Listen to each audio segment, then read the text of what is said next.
Yeah. Uh. Yeah.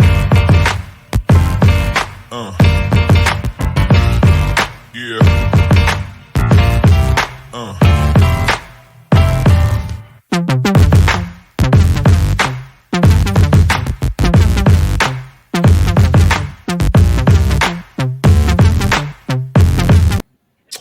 What's going on, everyone? Welcome to this week's episode of River City 93.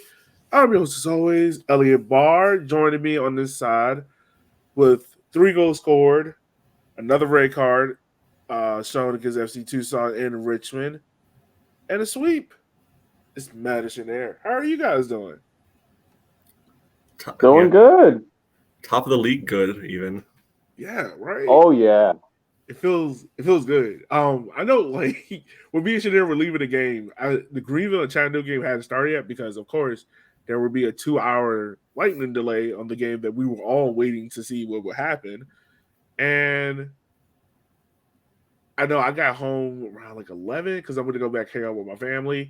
And of course, Greenville got kicked in the teeth.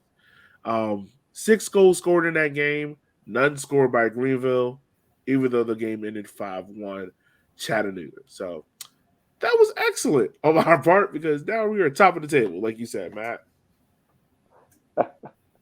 I couldn't believe it, to be honest with you. I could not believe that Chattanooga spanked them 5-1 like that. I was like, am I dreaming? Did they get something wrong? Did Footmob mess up? Like what? Chattanooga will randomly drop a big number on the team every now and then, and this is the second time in a month that Greenville's shipped 5. So it just happened to coincide this time. But and it happened at the perfect time for us. Yeah. Well, let's just hope we have a better result than the last time they chipped in 5, because when they did that and they played us, they beat us. So let's hope for better results. But guys, we have a lot to talk about. We have the NOCO game that happened midweek last week. We have this game. We also got to preview another game. And then we got an Emmy documentary to talk about. We got this AFC Richmond thing to talk about. There's a lot going on with the Richmond Kickers. It's good things, though. It's good things. All good things. In a positive moment that we got to talk about. Where should we start off first? I should probably suggest we probably start off with the NOCO game. 1-0. Typical Richmond performance on the road, Matt. A little shaky at first. Found a wonder goal and got out of there with probably a thievery. Maybe, yeah, a little bit. Yeah, I think that's fair to say. I think it was a controlled effort. The posts came in our favor a couple times there in each half. Yeah. But you know what? Good fortune comes to those who deserve it a lot of times. And the team had a couple bad breaks on the road. Recently, thinking about Fuego started to earn back a little bit of favor from the soccer gods in North Carolina. It's carried forward a little bit. So I really do believe a lot of times, in the big picture, the results end up where they're probably supposed to. Maybe not game to game, but long term. And Kickers got out of a little tiny rinky-dink high school place with 3 points. You were there at the game, man. Like how was it? Like what did this field look like? Because watching it live, it just looked like this was like one of those created high schools they just put like in the middle of a field. It was like, here you go. Yeah. Yeah. I haven't gone back and fully watched the game, but I don't know how well you could see in the background, especially in the first half with all the sun, right there, because I couldn't see anything from the sidelines unless I had my hand over my eyes shielding everything for the most of the first half. But either of y'all watch Arrested Development? Yeah. There were communities back there that just looked like they would be model home communities from the Bluth Company. Oh. I'm starting to get the vibe now that NOCO is probably owned by the Bluth Company and it's just all a shell for some devious plan that's not going to work out. But I mean, there's nothing else, near that place. Like nothing. Yeah, Like, I mean, I'm thinking like, I know I'm older than you all, but oh yeah, I know you grew up in town. You know how like back in the '90s and everything, the world kind of ended at Woodlake, yeah, and you would never think to go past there because why would pretty you ever much. need to? I live near there now, and I don't think about going past there. But there's stuff past there now. Like Cosby is a thing out there, and there's at least stuff. Yeah, there, you got right. Yeah. The Mosley is building up. They're almost reached to Amelia now. Yeah. That reminded me of like mid late '90s, like past Woodlake type of stuff out there, aka not a damn thing. Yeah, not a damn thing. East But Bumble Hell. yeah, the stadium itself just looked like any generic high school stadium. Bathroom facilities were nicer than the city stadium. I'll give them that. Okay, But But I mean, the field looked like it was at a high school that literally every outdoor sport uses that field. that's not true. They had a Yeah. nice softball stadium, baseball stadium right there too. I swear, okay. So if I can remember correctly, I think they had lines. I mean, for the amount of football, lines that soccer. were out there. I think they had lines for football, Lacrosse, soccer, field lacrosse. hockey. I think I might even see Quidditch lines. I'm not sure. It was a lot of stuff. There were definitely field hockey lines out there too. Like there was everything. Because there was one moment I think Arthur picked up the ball, and I was like, he's out of bounds. I was like, oh no, those are the field hockey lines. Those are field hockey. Yeah. Talking about NoCo real quick. I can't remember the name of the striker for them, Hara? but I think he should at least have 4 goals on us. Who you said, Shanair? Was it Trevor Amon? I think so.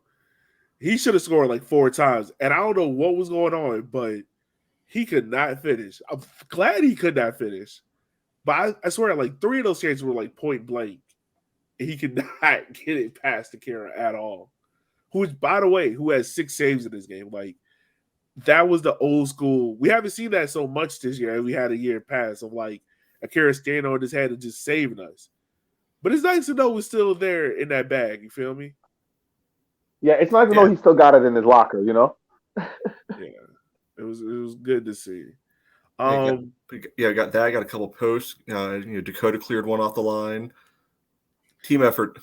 Right, and in real time, I almost I think I probably almost threw the remote control across the room while Dakota was trying to save that one in the second half.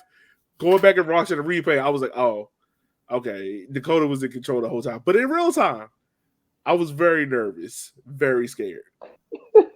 Same. In real time, I was very nervous and very scared. But the moment that we have not talked about yet is Emiliano Chizagi, whatever that, pretty much taking a Hail Mary shot from 30, 40 yards out. I think it was near the 30 or 40 yard line. Yeah, it's from the 30 yard line to 40 yards out because the goal line was at the back of the end zone. Yeah. So if Chizagi ever decided he wanted to be a field goal kicker, we know he can do it. Pretty much catches NoCo's goalkeeper off his line. And even the replay doesn't show where the NoCo goalkeeper's at, but it had to be really bad. I saw where he was. I saw when he comes into frame, he is scrambling across his goal line.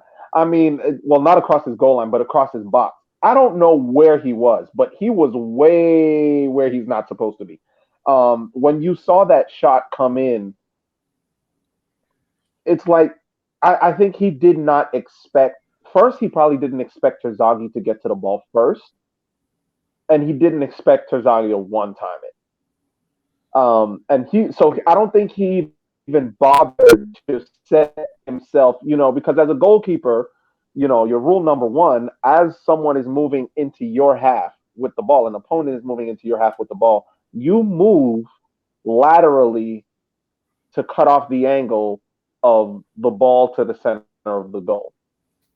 So I think he had a moment of laziness where he felt, he's not going to get to the ball, so I don't need to shift over to make sure that I my body is between the ball and the center of the goal. So he was way out to the right. And I think that's what Terzaghi saw. I think as he's running towards the ball, Terzaghi looks up. He sees this goalkeeper is hopelessly out of position, and he says, why not? And he just hits it, and it's on frame. Anywhere on frame, the goalkeeper wasn't going to get to it because he was so far off his line. Yeah. We finally had one of those games that I've always talked about where, like, we don't seem like we're supposed to win, but, like, by magic, we do, and we walk out of there. I called it one of the greatest thefts in USL League One this year. Because just looking at this game, I'm going to be honest with you. We weren't supposed to win that. At least it was supposed to be a draw. At least. But like you said, Matt, it worked out. I'm going to be honest with you. I was a little upset that this did not happen at home, because how many times do we hear people in the Red Army talk about some keepers out? That would have been a perfect keepers out moment. It would have been. It would have been. Yeah, I do want to say that kickers easily could have probably had 3 on the board in that game too. Because in the first half, EBD, not really a homecoming because he never played at that field before because they change fields seemingly every week. But he threaded the needle through the NoCo defense, and Emmy just missed it.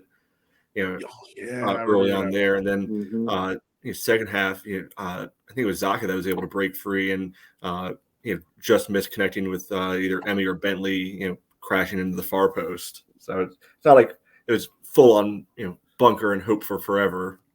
Yeah, nah. But it was nice to have one of those moments. You're like, not only do you get a clean sheet, you score a wonder goal.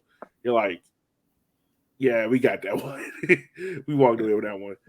And carry on with another thing we've talked about earlier this year. Our boy Matt Bentley got completely jobbed, by the league. They didn't give him an assist on that, which is crazy because he played the perfect pass. Like he should have had an assist, right? Because it takes a little tiny deflection. Come on, right. Yeah, I'm a little upset about that as well. That's the second time. But I mean, it's done that to us. I mean, they do that to us all the time. They really do that to us all the time. Well, we closed out that game. Before we talk about the game that happened literally 24 hours ago, let's talk about this film that Richmond's doing. They're working with, I can't remember all the people. I know it was like Visit RVA, a couple of other people, but pretty much they're trying to get, from what I gathered from the video, they either are trying to get AFC Richmond to come to Richmond for a friendly, or they're using AFC Richmond to get an English team to come to Richmond. Did you guys watch it? I watched. I didn't. Yeah. Okay. I wasn't sure where they were coming from with that. Yeah, I took it as they're trying to hop on the Ted Lasso train and get the cast here, whether to do a spot physically in Richmond. Something else. I mean, it's not a real team, so they're clearly not going to play a friendly or anything. But I think it's they're either filming the last season or just finished up filming and trying maybe for when it drops get them over here and be able to do something up at that point. That's why I took all of that. Yeah. I think when I talked to Nate, he kind of mentioned like, oh, we're trying to work with them, but like trying to pretty much just spur awareness. I guess that if there's any possibility of a friendly, it would probably be during that World Cup where a lot of these English teams will be losing their players and stuff like that, and they may be looking for friendlies and stuff. So it was cool to see. A little bit too late on the train, I would say, but better that late than never. It does look cool to see. I know a lot of Richmond Kickers fans. We saw shit there. We saw like 2 or 3 AFC Richmond jerseys in the crowd. I know Paul. Yeah. And there was Paul definitely had one. Yeah. As soon as I walked out, Paul was like, "You see where I got this jersey?" I was like, "Paul, where you get that from?" He was like, "China. Bought it from China." I was like, "Okay, Paul." Glad he got here in time. But talking about that game, man, FC Tucson coming in, who were at the bottom of the table, or not? They were at the bottom of the table. Been there for a while. Yeah, still are. Still are. Yeah. I can't talk about the first 5 minutes because, of course, I missed the first 5 minutes because I was walking in late. First five But minutes, you didn't miss yeah, too much. Kickers in possession pretty much the entire time, but no real danger. yeah, there we go. As always. But man, it was first and foremost, it's good to see Jonathan Bolaños back. Didn't Mm-hmm. start, but on the bench. That's a good thing. Um, but also another good thing to see is lineup. It is looking like it's starting to form. It is looking like it's starting to gel. Real quick, let's talk about the role of EVD. How he's looking to come in this formation. Because now is coming in. This is his fourth game so far. If I remember certainly right. How is he Yeah. looking during this 4-game run so far? I think he's gotten more and more comfortable each game, Yeah. which Yeah. I mean logically makes sense. You come in, right at the start of a back and forth, trip. So he probably hasn't had a lot of time to actually train with the team yet, and actually put in a whole week's worth of game planning. It's been more of a plug and go sort of scenario. But yeah, I've talked about this in some of the other times. I think he brings a different dynamic to the team because he's going to play that kind of winger position a lot more like a midfielder, and I think it's allowed Darren to. In attack, we're still going 4-3-3, but in defense, it's turned a little bit more into 4-4-2 style, and he's a lot more willing to drop back, do some of the dirty work on defense. He uses his side, his sides pretty decently, in there as well. So it's changed things up a little bit, not drastically, but enough. Yeah, really much so. And I think that really showed on the first goal because on Friday when I talked to Darren and we talked about EVD, he kind of mentioned of how he's kind of like a tucked in forward. Like he gives this team the ability to, like you said, go 4-4-2, go 4-3-3. But in his role specifically, is a lot different than what we noticed out of Bolaños. Bolaños loves to stretch the field, but he's a lot more vertical. He loves to have his feet on the touchline. Where EVD is a lot more. He'll come inside. He'll combine a lot with Neil, and that gives Neil the ability to go kind of more outside and kind of like interchangeable and whatnot. And I think we saw the best of that against in this FC Tucson game. Now, the way how this game started was not the greatest, given that we allowed Tucson to score first. And going back and looking at this goal, I gotta say, one, I love Ethan, but he gotta go in the weight room. Homeboy got tossed. Yeah, he gotta hit the gym. Yeah, we're coming up on American football season. Made me think of the high school freshman going out in tryouts and just running into the senior who's got D1 offers. Yo, and the thing is, what makes it hilarious is like you can see Ethan going in with like good intentions, and it's like as soon as you blink, he's just on the floor, like just laying there. It's like, oh, that's not good. And I want to ask him, like, yo, did anyone joke with you about that afterwards? Like, we got to put you on the weight. You got bodied. It wasn't good. It wasn't good. But the way how this goal happened was like, and me and Matt, we were just watching before we started recording about like pretty much Perez, like when he squared up to Jalen, like he cuts in front of Jalen, and it's Matt Bentley who's trailing him. And from what I can tell, I think it's Bentley that touches the ball, like kind of just toe pokes it, which is not bad. Like he made a defensive play on it, but when he toe pokes it, it kind of just like slow balls to Colextro. And where he's at and where Kieran position is at, it's a good goal. No amount of defending is going to save it. Nobody did anything wrong. It's just one of those goals where it's like you got to tip your hat to it and be like, yo, you did a good one there. Yeah, he had a couple yards inside the box, was able to curl it in the top corner. Unfortunately, it's going to happen from time to time. Yeah, it is. It is going to happen from time to time. And it's one of those moments where you're just like, now, I would say this. I thought I panic bad at games. Chenier was already going into crisis mode by this point. It was just like, yo, I can't do this, man. Like, why is it every time we play against a team like this at the bottom of the table, they find some way how to beat us? And I'm like, Chenier, relax. It's Tucson. Like, it's like that old saying of like when Sir Alex Ferguson, I guess Man United was losing to Spurs, and he would be like, guys, it's Spurs. They're going to Lads, it's Spurs. That was the halftime talk. Lads, it's Spurs. And they go out and crush them. Yep. Like, yo, I mean, for me, what emotions. For me, what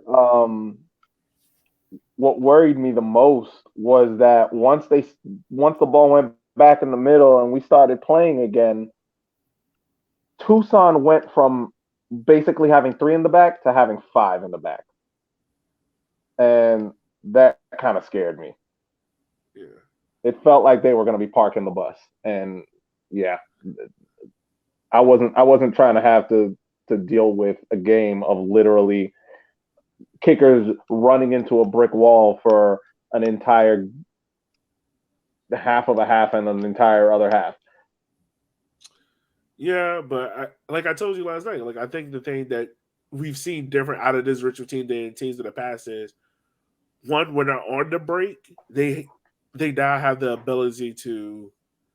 They're not relying just on Chizagi to finish. You know, they have other people to pretty much be creative, but to be also pull players apart. You saw that a lot during this game. Because like the first goal that Rich was scoring, like what was it? Who Zaga passes it over to Neil, and this is the thing that I love the most about Neil is like Neil might not pop up on the score sheet all the time, but he will definitely change the game, you know. And he knows when and how to lay like all these perfect passes.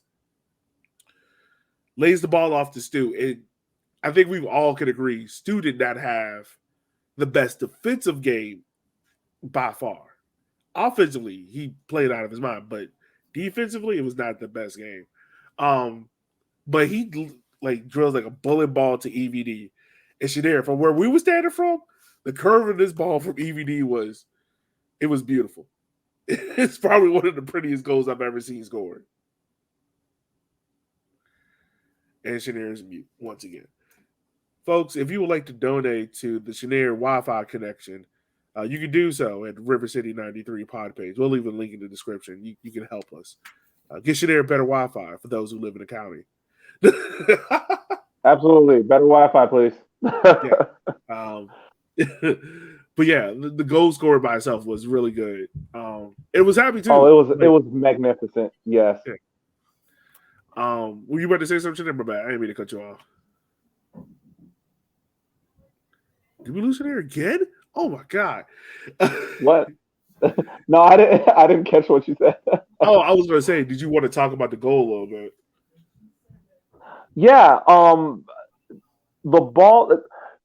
The strange thing is the curve on the ball from EVD was the same as the curve on the ball from Tucson, except just on the crazy. Just seeing how on the ground he can get the ball to literally curl around the diving goalkeeper and to the inside of the post. Yeah, nah. And honestly, that goal probably came at the best moment right before halftime because it felt as if what it felt like is right before halftime, me and Shadir was talking. We were just like, maybe like the 41st minute, you're like, all right, we going down, going into halftime down a goal. Like, does Derek change anything? Does he keep things going? Because it felt like Richmond was in it. It did feel like they were out of the game. It just felt like they needed a spark. And then you have the EVD goal, and it was like, all right, that's the spark they needed. They're good now. Come out in the second half, and I'm not gonna lie, it didn't feel like Tucson challenge, but they had, I would say, probably the biggest moment of the game that changed everything was the miss at the 50th minute by Calextro. That was like 6 yards, 6 feet outside of goal. And when he missed that, it was like you could just see Tucson players' head just like, here we go. It gives hope to the rest of us because I'm very confident I can also miss that shot. It right. It's like I don't know, man. It's like on FIFA. It felt very like a FIFA-ish moment where it was like you do all this work and you miss the goal by like millimeters. And I don't know, man. It was like I was dumbfounded that he missed it because I swore I was like, oh, when he nutbagged Jalen and the carry was on the floor, I was like, oh, he gonna chip this is gonna be in the back of that, and it's 2-1 Tucson. And in my head, I'm already thinking, like, all right, who do we bring Bolaños in now? Do we make subs? Like, what do we do? And he missed it. When I Share like grabbed me was like, he missed. I was like, how did he miss that? What I was trying to figure out what happened because as the ball rolling towards the net, I'm expecting to see the back of the net bulge, and it goes right past the goal and hits the advertising boards behind the goal. And I was like, wait a minute, what? Yeah. Was he further wide than I thought he was? Like, are my angles wrong or what? Like, I couldn't believe it. I'm standing there like, what just happened?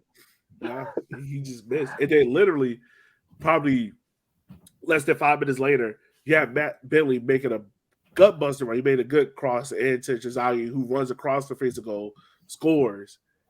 And to be honest with you, yo, it's like, I don't know what it is, but it's like Tucson defenders was just like, oh, if he's running across goal, maybe one of us should pick him up, but I'm a bet, nah, he's not gonna get there. What? They just saw the evidence that if you shoot from inside the 6-yard box, you don't score. So they figured they're good. Right. Probably was just like, he's not gonna do this. Like, it doesn't matter that much. It is crazy, yo. It's like that's the thing. If he does the best, where like I think I talked about it a week before, or maybe another time, but like he makes those like parallel runs in between defenders where you can lose track of him very easily. He'll just peel off one and get himself into position like in the 6-yard box where he can just get a foot onto it and just score easily. You feel me? Yeah, he's very good at a lot of things, but I'd say his best skill is just being able to find the right space at the right time. Yeah. And being able to see where that ball is to be coming and finding a way to beat the defender to it by even just half a step. He doesn't need a lot of space, just enough to get a toe on it to redirect it. Yeah, very much so. Like, very, like, all right, I'm just going to make this little darting run here. And the thing about it, too, is like Bentley, Neal, like everyone kind of knows where to get the ball to utilize Suzuki the best in that certain space. Yeah, they definitely seem to trust that he'll be able to get there. Yeah, that's the thing. And by that point, it's 2-1, and I'm feeling as if like, all right, we good now. Like, I want another goal just to ensure it. Like, and we got that another goal by Cesar. He gets the brace. Pretty much, I'm trying to like a carbon copy of the third goal. The second goal? Can I kind of say that? Another goal right across the face. Similar in nature. Like I would not, a little bit different, like how it came about, but the style. Like if you just look at the finish, it looks pretty similar. Like you said, just carbon copied. Yeah, and this one time it comes from Stu, who attacking wise in the game, he was brilliant. He did really well. I think what was it? I think 2 or 3 times he got past that defender on that left side. Yeah, he had multiple instances where he was able to swing across into the box, and sometimes it was just a little bit behind the runners where there wasn't a trail runner there. But he was doing what he wanted to down that left flank in the second half. Yeah, it just seemed as if like he was very comfortable in his zone of like, I know I can beat him. Like it was very different than what the NoCo game that we talked about. Where it almost felt less like I know I can beat him and more like I know I will beat him.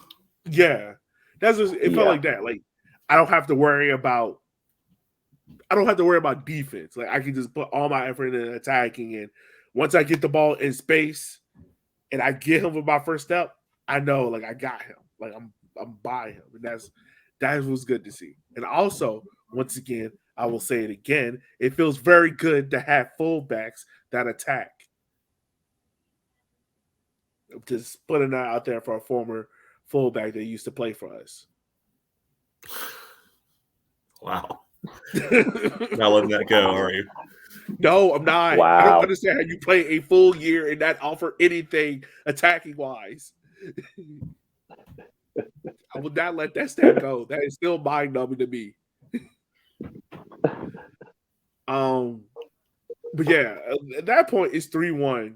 And then we have the absolutely crazy moment of who was it? I can't remember the guy. He's 14. Literally, the funny Francisco thing Garcia. is, oh yeah, yeah. The funny thing is, I think Richard took a photo of the guy literally before he got subbed in, but he's like behind the Red Army, like giving the thumbs up, stuff like that. And then for him to be the same guy that had the red card, it's hilarious. But pretty much the play was a ball get crossed up, a carrot goes for it, and he just runs. It pretty much clears out a clear, and the carrot gets flipped.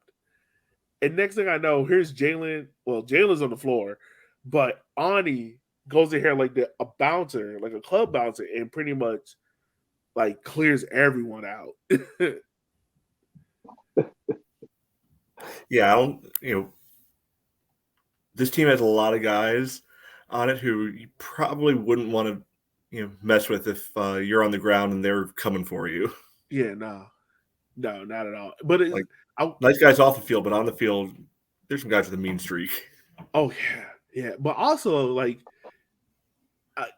it's a good thing to see. And I'm not saying we haven't had this because we've had some great center backs in this club's history. But it's good to see like the center back duo is not going to let anyone mess with Akira. Like, Yeah, that is rule number one.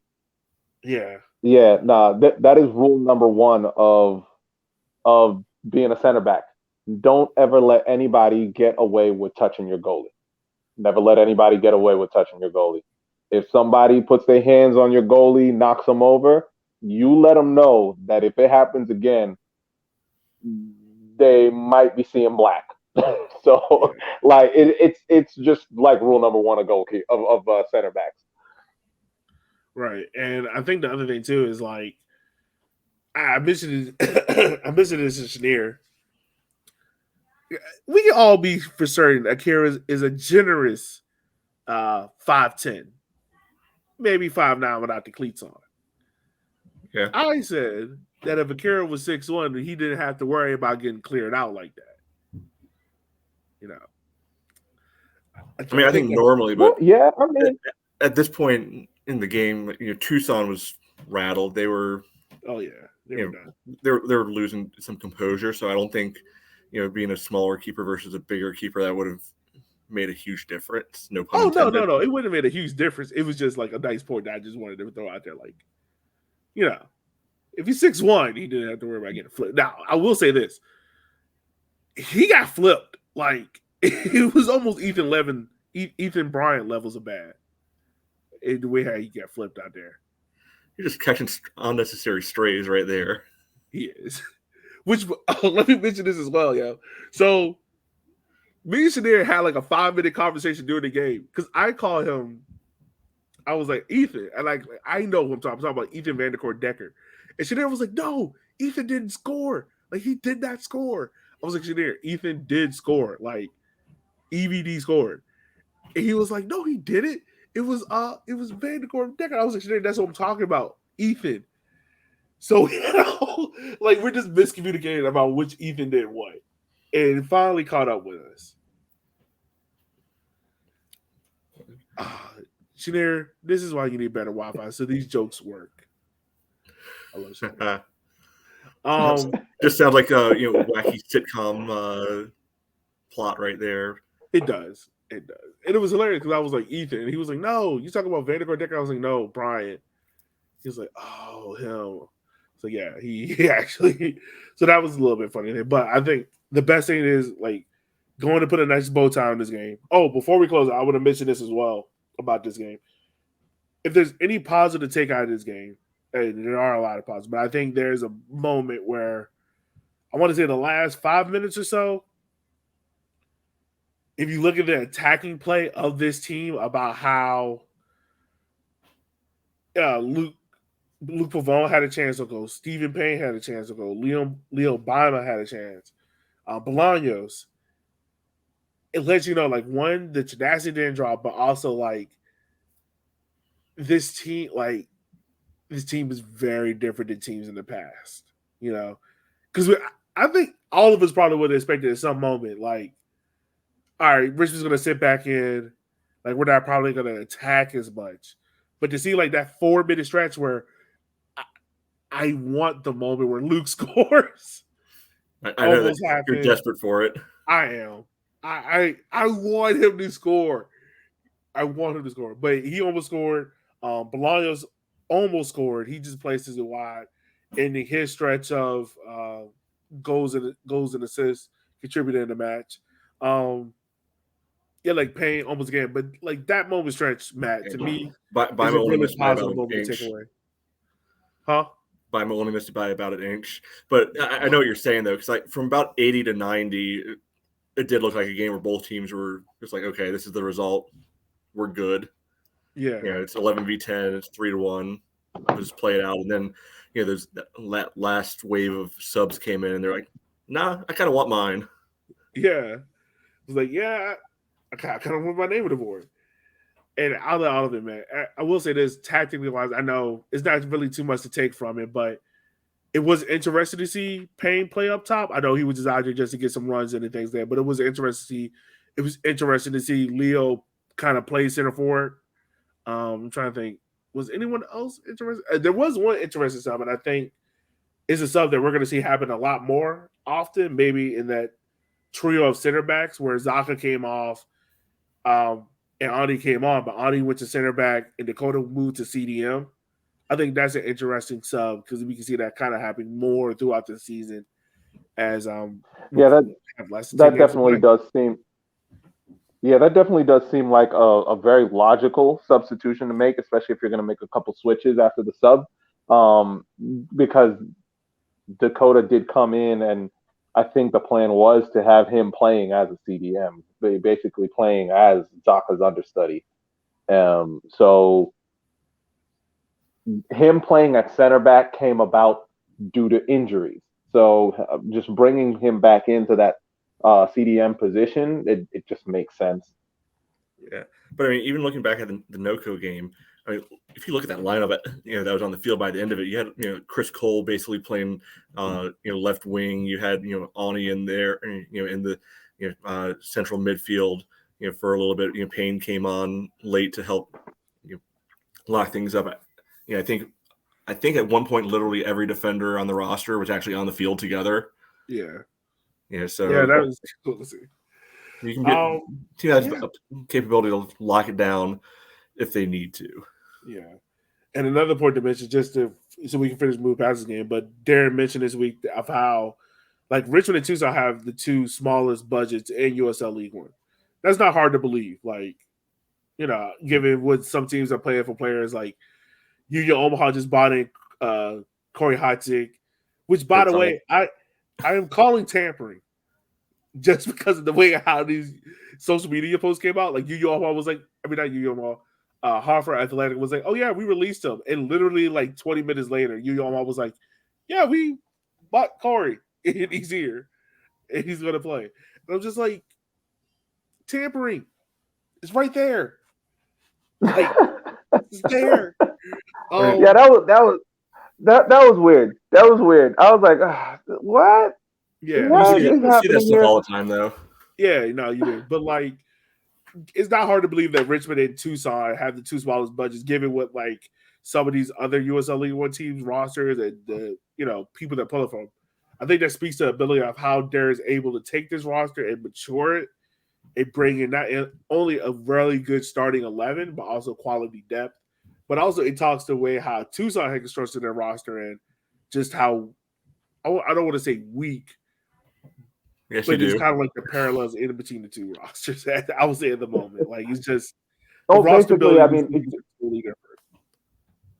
I mean, when you look at it, it's like literally the two teams with the smallest budget in the whole league are first and last. So, which kind of gives voice to the idea that money isn't exactly all of it. You see teams that have a lot of money and they're not, and kickers don't have a lot of money, but we've used it smartly. And kind of played the long game. Darren has kind of played the long game in terms of ever since he took the position, and now we're kind of seeing this season. I think we're kind of fully seeing the image of the team that Darren has been trying to build to a certain extent. Because again, one of the lowest budgets in the league, yet we're first. Yeah. I mean, he's constantly talked about it being a 3-year process. Yeah, that's what I was just about to make. Yeah, he's kept talking about like it's a 3-year process of building a good culture, and he's done that. You know, he's improved his team. I mean, look at where this team was. What was it? 2019, 2020. In the conversations we were having, you know, Bulow just getting let go, and we're like the only player on this team that I think Shadir at the time we were like the only player on the team that should stay is probably Joey G, and I mean he eventually moves on to Real Monarchs, but like the roster wasn't built good. It wasn't a good roster build at the time, and there were a lot of questions about what's going on in the front office, what's going on at the stadium, what's going on with the team, and now we're kind of maturing this roster off in the year 3. And granted, there's still 10 games left to go, and a lot can change within those 10 games, but it's just how this team is now and how positive things are at this moment. It's good to see, you know. Yeah, and EVD was commenting on some of that in the post game interviews, talking about how coming in the locker room, everybody gets along, everybody really supports each other, and that's not the same thing he's seen in other places where guys would make it very publicly known if they didn't like somebody else on the team, and they wouldn't care about that. So he spoke really positively about just the feel of the locker room, the feel of the atmosphere. Yeah, and I mean that's a good thing. That a good thing as well is that I mean Darren has really built towards we've even seen changes within this team throughout this season where I think one of the biggest things that we all talked about was like you can't over rely on Tazaki like we've done in years past, and we haven't seen him. But that granted, Tazaki has still got his goals. This man is always going to get double-digit goals, regardless. But it's good to see like Darren himself grow as a coach as well. It's just like tactically and man manager wise, the growth in him was just seen. And I I threw this question out there to Shanae Samal actually as well. 10 games left. Darren's top of the table. Is it too early to talk about Darren as coach of the year? I don't think it's too early to consider it. I think it's going to be competitive. Because you look at some of the other options. What's his name? Like Cameron down in Tormenta. I got to think that if they stay near the top, he's going to be heavily considered. I think that's his name, right? Yeah, Ian Cameron is one. Yeah, okay. You still got Harks down in Greenville, right? If Madison does something with their games in hand, we know the league loves to give Madison awards for any reason. Yeah, if possible. Yeah, they're the teacher's pet. Yeah, if Fuego gets in, do you think he's a possible candidate? First year head coach. I mean, he's got to be a first year head coach because clearly, but I don't know. I think that one would be tough because I think there's a decent amount of expectation for them coming in, so I don't think just sneaking in would probably be enough for them. Charlotte's coach, I don't know. I can't remember his name right now, but I think he might be in there as well. Given the expectations were at the beginning of the year, getting into the playoffs. Yeah, I don't think there's enough hype around Charlotte right now. Like, even though they're right around the playoff line, I think part of it is you got to have hype, whether valid or invalid hype. True. To be able to actually get considered for these awards. Well, real quick, if we could, let's talk about it this way. 10 games left of this season, and I think, let's see, if I do the math right, 1, 2, 3, 4. 4 of those are at home, 6 on the road. What would it take for Darren to solidify Coach of the Year honors? I know it's not something he really cares about, but let's just, in this magical world, 10 games left, 4 in a row, 6 in a row, 4 at home. What would it take for Darren to solidify Coach of the Year honors? That's a tough one because it's Out tough of the because 6, I think a lot of it depends on what happens with other teams too. Yeah. Okay. Shanir, I mean, if we were to just look at, I was gonna say if we were to just look at what the kickers do, I would say that if Darren is able to get points, at least some points out of 4 of the 6 away games, and get points out of all 4 of the home games, then you're looking at a solid shot. And when I say points, I don't mean 3 points out of all. I don't say, oh, we got to win 4 out of the 6 away games and all 4 home games. I mean, I'd love that, but to literally get points out of either a win or a draw from at least 4 of the 6 away games and be undefeated at home for the rest of the season would put him definitely very, very deep in the conversation.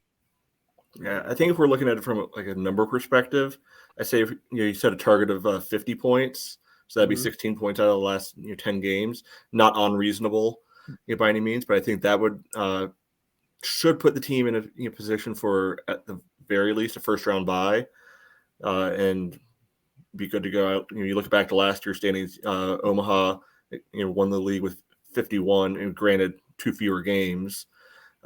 Played, but Greenville was second with 45. So 50 seems like it should be a safe number to get first or second. And I think the team's got to finish first or second if he's actually going to win the award. Yeah, I agree with that. I think finishing first or second is the target if you want to get Coach of the Year. I think first and foremost, we know how Darren is. It's going to be clinch that playoff spot, and I think the next target box is let's clinch second, then clinch first, and then go from there. Before we talk about the road, before we talk about the rest of the schedule and whatnot, real quick, let's talk about Terzaghi. 3 goals last 2 games. He's back into the Golden Boot race. Actually leads it right now.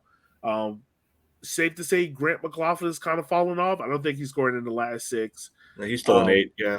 Yeah, Lakovets hasn't, if memory serves, I don't think he's scored since us. No, I think he scored last week to get to 11. Okay. But right now, if you had to put a percentage on it, well, let me do it like this. I think we're all betting men here in some sense. If I give you $100, out of that $100, how much are you willing to put on Terzaghi winning the Golden Boot? If you're paying for it, I'll pay 100 on it. I don't care. I'm putting 100 on that because I mean, and it was interesting because I kind of brought it up when he scored the second goal yesterday. We had talked about it, I think last week, about how we wanted to see Terzaghi scoring again, and we felt that if he's able to get a goal, once he's able to get a goal, I think the floodgates are going to open. And we saw that with the goal against Noco on Tuesday, leads him into dropping 2 yesterday. I think the floodgates have opened where he is going to put some distance between him and the rest of the contenders for Golden Boot. Now, the one thing that I do think is he might not get, because of some of his moments of kind of anonymity and absence, he might not get MVP, but I think he has a really good chance of getting the Golden Boot. Well, the way how this league goes is if you win Golden Boot 9 times out of 10, you're gonna win MVP. It's possible. Yeah, I think I'll try to make the counter argument, against him just to balance out everything. So right now it seems like it's Terzaghi or Lopovitz most likely, because there's a decent guy. I mean, you could see a guy like Galindrez maybe, catching fire and moving up the table a little bit. But if we're just working off the idea that it's these two, all the good things that we've been saying about the team, so far this year about being able to find goals from different places, different perspectives, comes back, to bite, Emmy in this scenario, because you got to imagine we're going to find Bentley getting a couple more goals this year. You got to imagine EVD will probably find another goal or two this year. Neil will probably pop up again. I'm sure a center back will pop up again at some point. And Labovitz is a lot more central to Greenville's attack. A little bit more like Emmy was for us in previous years. So I think that could be something that you might play against Emmy, is just the balance that this team has in the attack. And the other piece of it is, I wouldn't be shocked if he picks up a yellow card suspension at some point, because I think he's on 7. I don't know if he's gotten one of those rescinded yet for good behavior at some point, but I wouldn't be shocked if he ends up having to sit a game because of yellows, and that might take away one more opportunity for him to be able to actually get a goal. Yeah, true. And on the flip side of that, another player we talked about who came back in this game, Jonathan Bolaños. I think right now still leads the league in assists. No, he just got surpassed by Arthur Rogers last night, but he's tied on 7. Out of that mythical $100 bet that I gave you guys, do you think Bolaños can get back and lead the league in assists, or do you think it's might be too tough of a hill to climb right now? I think it's very possible. Yeah. I think it's very possible. I agree with you, Matt. I don't think it's too tough of a hill for him to climb, because I think one of the concerns that I had was, when Bolaños comes back, is he going to be in the same is he going to be in the same shape that he was when he left? And it seemed, from what I saw of him when he came on yesterday, it's like it's business as usual for him. And I think Bolaños was starting to get into. He had kind of cracked the code and developed a formula with regards to being effective on the front end and in the final third with regards to assists or goals. So I think if he continues to get playing time, if he gets back into the starting lineup, I think Bolaños is going to continue to plow forward with regards to assists. Yeah, and he's still tied for the top right now. Yeah. So good chance there. I mean, Rogers, a lot of the no-co attack goes through him, so they might have, again, it's the same sort of thing. The diversified attack versus all on one guy scenario. But I'll take the guy who's more naturally an attacker than a deep midfielder, defender who's trying to contribute to the attack when it comes to assists. And this is assuming that they don't short him any other assists either. Yeah, the league loves to short our players with assists. Oh, they love to do that. They do. So guys, let's go ahead. Let's talk about next week game coming up. It kind of encapsulated all of the last 10 games. Big game coming up against Greenville, like we said at the beginning of the show. Greenville dropped points, massive points against Chattanooga, so that means Richmond's now top 2-point lead. We have never had a draw in this series out of the 8 games played. Can Richmond kind of correct the wrongs of the last game that happened, the 3-1 beating here in City Stadium? Can Richmond go on the road, correct their wrongs, and increase his lead to 5 points? Yeah, I don't think this team's going to get ripped, going straight down the middle again like they did last time. I don't think Darren will allow that. I don't think the players will allow that to happen again. So it doesn't mean that it's a guaranteed result for the team. Greenville's obviously still quite good, but I don't think we're going to see just a repeat performance, because that was very atypical of how the Kickers have been performing this year. Yeah. I think winning. Oh, what were you going to say, Shanir? My bad. Yeah, I was going to say that I think this game is happening at a very opportune time for the Kickers. First of all, we are on a good streak of wins, and not only that, a good streak of away wins. On top of that, regardless of what team you are, getting beat 5-1 really knocks the wind out of your sails. And thirdly, this is happening at a time where we have so many players coming back from injury and getting back into form. So I really feel that you've got Bolaños, you've got Payne, you've got our two center backs, and I think it's one of the reasons why Darren took off Zaka and moved Dakota up to the sixth position in order to have Ani and Chrysler in the back, because that is his original plan of the center back, and I think he wanted to keep to kind of rekindle that chemistry between those two guys that was so great at the beginning of the season before the injury happened, and also to keep Dakota on the field just in case there's maybe a little bit of rust in that chemistry. Yeah. So which I really commend Darren for, which was a very, very smart move. But these types of things, that chemistry being rekindled, Payne being getting some playing time back out on the field and getting himself game ready, Bolaños looking like he's game ready, and this is when we're about to go up against Greenville. It's perfect timing in my opinion. Yeah, it's real quick to add to your point. That original starting lineup for Greenville was we had a carrier in goal, of course, but it was Payne, Chrysler, Dakota, Richie, the back four, Candela, Zaka, Ethan is the midfield, Gordon, Chizagi, Baima as your front three. Of course, because that's the game that Jonathan Bolaños went down with that knock right before the game started. Yeah.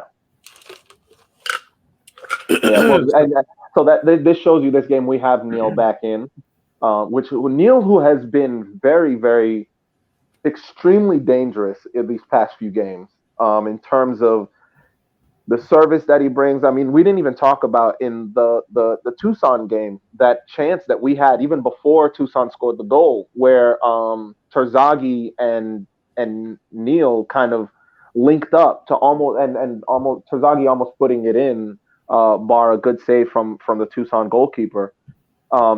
Neil is a dangerous playmaker, and we didn't have him last time. So I think we are going to take the Health Insurance Cup this game, which is not even a trophy anymore. It's been discontinued. Yeah, unfortunately. I mean, I'm still calling it that. I'm still gonna call it the Health Insurance Cup. Unfortunately, but yeah, I think this is going to be a key matchup for us, and I think if Darren once again going to throw the quote out there because he said it. If Richmond wants to become the king instead of being the prince, these are the matchup that matters. These are the games that matters. It's an important road game because I think Richmond is now starting to debunk that myth of Richmond performs poorly on the road. And if you really want to show it, going to Greenville, it's a hostile environment. Come out there with a win, not a draw, but a win, and then go and show that performance again against Fuego in a game that I'm still willing to call an anomaly. Like, that game is an anomaly. So I think, that's important to show. And I think that's the next progression for this Richmond Kickers team. Because like I said, you have 10 games left to solidify everything up, to finish off the season strong. 4 of those are at home. The rest of them are on the road. On the road, you're going to go into places. Let me pull up the schedule real quick. Greenville, Omaha, Madison, Tormenta. Yeah. They're kind of the strong, I would say the upper echelon of USL League One teams. Yes. So if this team wants to prove like, hey, we're one of the big boys up here. We're knocking down this door. Go prove it against Union on the road. Go prove it against Greenville on the road. Go prove it against Chattanooga. And matter of fact, Chattanooga, I don't think we have not picked up points ever in Chattanooga, right, Matt? I don't think so. Away, no. Yeah. So that's another proverbial monkey to get off your back. You've done that so far, and also kudos to this team, Richmond. They finally did a sweep. 3 games up, 3 games, down against FC Tucson. So that's good to see as well. Any last things, guys, before we wrap up that I'm forgetting? Do we have any other sweeps that could happen or no? Hold on. No. Well, No. No. The Union Omaha, there's a possibility there to kind of do a gentleman sweep. Chattanooga gentleman sweep. Greenville. Yeah, I think we dropped points against everybody else at some point. Yeah. So Tucson's the only sweep this year. But you have possibilities for gentleman sweeps against Chattanooga, Tormenta, Union Omaha. No, we lost to Chattanooga. Oh, yeah. Oh, yeah, we did. So, yeah, Union Omaha, Tormenta. I think And that's it. Yeah, that's it. Yeah. Everyone else we lost a game to. Well, again, that this is something that I've said before. This is showing the competitiveness of this league. Apart from Tucson, I think we can still say that it's safe to say that almost every team still has a chance of being in the playoffs or not being in the playoffs, and that's showing. That's really showing how this league it's really, really tight and really competitive, which is entertaining. It's entertaining. You never know what you're going to get week in, week out. Also, real quick before we end, I totally forgot to mention it. We got the Emmy documentary coming up. They dropped the trailer. I think it was either Thursday or Friday. For those who haven't seen it, we'll put it on our social media page, River City 93. Follow us there. It's a really good documentary, and I'm looking forward to watching this. I got the chance to ask Emmy a couple of questions about it. Where he also mentioned, I asked him the question about where he came close to thinking about retirement, and he was like, "Yeah, I was really close to retirement." I think he's kind of said 24, 48 hours. If he never got the offer from Richmond, he was going to hang up his boots. He would have obviously stayed in football, probably coaching or something, but obviously when it never came to the United States. And it's great to see how it worked out. 30 plus goals later. Yeah, 30 plus goals later. Two back-to-back golden boots and MVPs. I mean, yeah, I think it's safe to say. And also another thing that I forgot to mention, this man over here. This, God darn it. This is audio format, Elliot. You can use your words. Yeah. Matt Myers. I was trying to point my finger in your direction. You've dropped another player on our list, top 30 list. So make sure you go check that out on our website. Yeah, they're going to start coming a little more quickly now. Yeah, it is. It is. It's going to start coming out quickly. Definitely with the season coming to an end. But any last things, guys, before we wrap up the show? Rankings? We can do that. We'll do that. Let's do that offline because that might take a while. Yeah. We'll do that offline. But we might tweet it out there where the power rankings are. I'll put it out there. You follow me at RVA's Red on Twitter. I'll put it out there what the standings are looking like 2/3 of the way through the season. Yeah, 2/3 of the season. Guys, can you believe it? We're 2/3 of the season through. It's a little wild to think about, right? Right. It's crazy to think about. It's crazy to think about. So yeah, for Matt, Chenier, my name is Elliot. You can follow the show always at River City 93. You can follow us on all podcast platforms. So yeah, with that being said, we will holler at you guys next week.